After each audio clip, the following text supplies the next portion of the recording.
ধীরে ধীরে স্বাভাবিক হয়ে আসছে জ্বালানি পরিস্থিতি। আগের তুলনায় অনেকটাই কমে এসেছে পেট্রোল পাম্পে অপেক্ষার সময়। তেল সরবরাহ ব্যবস্থার সার্বিক পরিস্থিতি আমরা জানবো। রাজধানীর খিলক্ষেত এলাকা থেকে আমাদের সঙ্গে যুক্ত হচ্ছেন সহকর্মী রেদওয়ান আহমেদ। আমরা যাচ্ছি তার কাছে। রেদওয়ান, আপনি খিলক্ষেতের যে ফিলিং স্টেশনে রয়েছেন, এখানে পরিস্থিতি এখন কেমন? জ্বালানি তেল পেতে এখন কেমন সময় লাগছে? সিলন টি রপ্তানিতে শীর্ষে। খুব বেশি সময় লাগছে না মারফি, কেননা আমরা দেখেছি বেশ কয়েকদিন ধরে যে দীর্ঘ 8 থেকে 10 ঘন্টা 12 ঘন্টা পর্যন্ত যে লাইন ছিল সেটি একেবারেই নেই। গ্রাহকরা বলছেন যে 40 থেকে 45 মিনিট লাগছে, কিছু ক্ষেত্রে সেটি আরও কম। অর্থাৎ যে একটি সময় ছিল যেখানে আসলে দীর্ঘ সারি ছিল, একেবারে বিজয় সরণি থেকে মহাখালী বাস স্ট্যান্ড পর্যন্ত, রেলগেট পর্যন্ত যে যানজট দীর্ঘ সারি ছিল, সেটি কিন্তু এখন একেবারেই নেই। যানবাহনের অল্প কিছু লাইন রয়েছে, যারা আসলে সিরিয়ালে থেকে খুব অল্প সময়ের মধ্যেই জ্বালানি তেল সংগ্রহ করতে পারছেন। পাশাপাশি মোটরসাইকেলের পাশাপাশি প্রাইভেট কারের ক্ষেত্রেও কিন্তু সময়টা একটু তুলনামূলক বেশি লাগছে, তবে সেটিও আসলে সেই দীর্ঘ অপেক্ষা করতে হচ্ছে না। এবং বেশিরভাগ পাম্পে সকাল থেকে বন্ধ থাকার কারণে আসলে যেই পাম্পগুলো খোলা রয়েছে সেগুলোতে কিন্তু তুলনামূলক চাপ কিছুটা বেশি।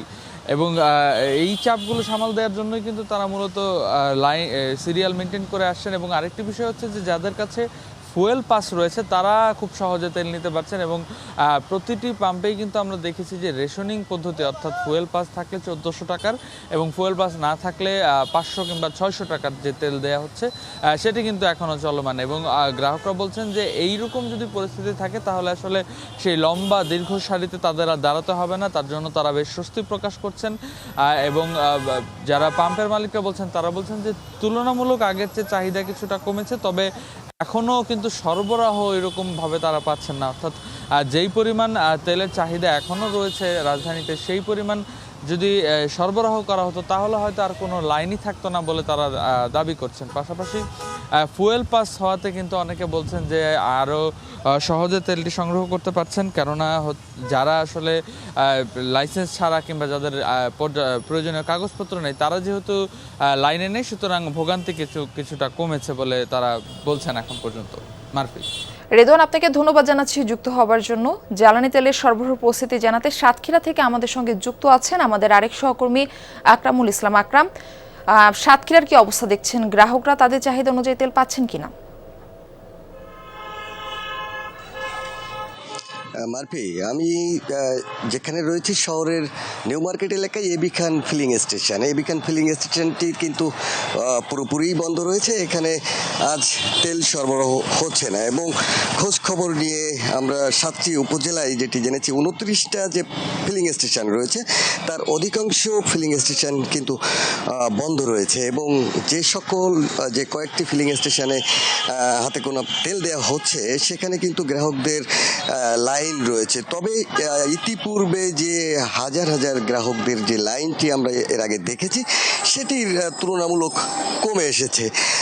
এবং যে তেল আজকে যেখানে সরবরাহ করা হচ্ছে না, পাম্প কর্তৃপক্ষ আমাদেরকে যেটি বলছেন যে তারা ডিপো থেকে তেল আনার পর মূলত তেল সরবরাহ করবেন। বর্তমানে তাদের ফিলিং স্টেশনে তেল নেই। এবং আপনি দেখছেন যে তেল নেয়ার জন্য যে গ্রাহকদের একটি লাইন এরই মধ্যে রয়েছে, এখানে কিন্তু শতাধিক বাইকাররা অপেক্ষা করছেন তেল নেয়ার জন্য। কিন্তু এই যে ফিলিং স্টেশনটি তারা কিন্তু আজকে তেল সরবরাহ করবেন না, গ্রাহকদের এরই মধ্যে জানিয়ে দিয়েছেন।